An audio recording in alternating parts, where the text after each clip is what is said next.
Bagang! Magpapasiklab ngayong gabi si Daddy Pogi at magluluto tayo ngayon ng kinamatisang manok. Siyempre, hindi naman puro tinola at sinigang at may sasang kailangan lutuin ni Daddy Pogi. Siyempre, yung mga kakaiba naman para hindi ka na uumay at mapanood mo tong mga gantong lutuin. Kaya ano pang iniintay mo?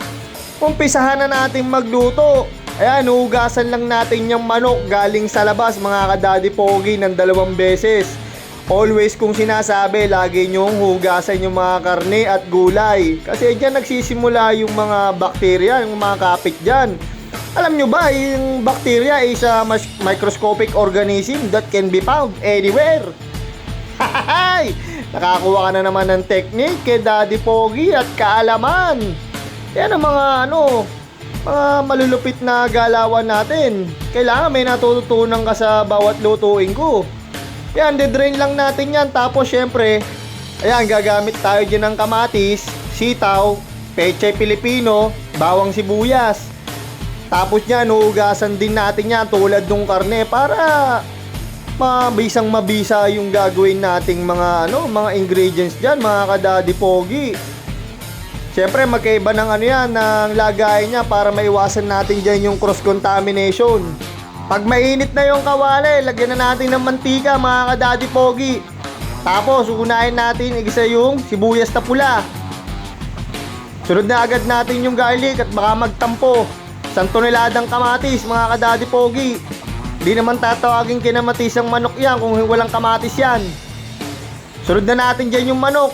Gigisa lang natin yan at papupulahin mga ka-Daddy Pogi. Papakipitin natin dyan yung lasa ng kamatis para malinamnam na malinamnam. Naglagay din tayo dyan ng tubig na maligamgam galing Angat Dam. Pagsusumingin natin yan mga ka-Daddy Pogi. Tapos gamit yung pansaklob ng Japan. Ayan, papakuluan lang natin ng mga 15 minutes yan. Kapag kumukulo na yan mga ka-Daddy Pogi, siyempre, halu-haluin muna natin yan para mag-even yung lasa. Para hindi rin naman dumikit dun sa ilalim. Pinato yung dagat. Naglagay na tayo dyan. Tapos dinikdik na graba at lupa. Yan ang mga magpapalasa dyan. Siyempre, hindi mawawala yung patuka ng manok. Chicken cubes para lasang-lasa mo yung pinaglalaban natin. Nakulangan pa ako at natabangan kaya naglagay tayo ng katas ng isdang pinatuyo.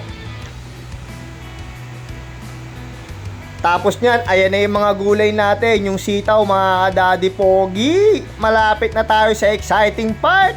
Malapit na yan. Yung pechay Pilipino baka makalimutan. After 25 minutes ng pagpapakulo sa mahinang apoy mga ka-Daddy Pogi, umpisahan mo nang maggayat ng kalamansi, patis, tsaka sili. Yan ang perfect ka-partner niyan mga ka-Daddy Pogi. Hindi na ako makapag-antay, makapagsandok ng 3 pinggang kanin. Kita nyo ba yan? Sabaw pa lang, ulam na. Kaya paano? Arrivederci, babush!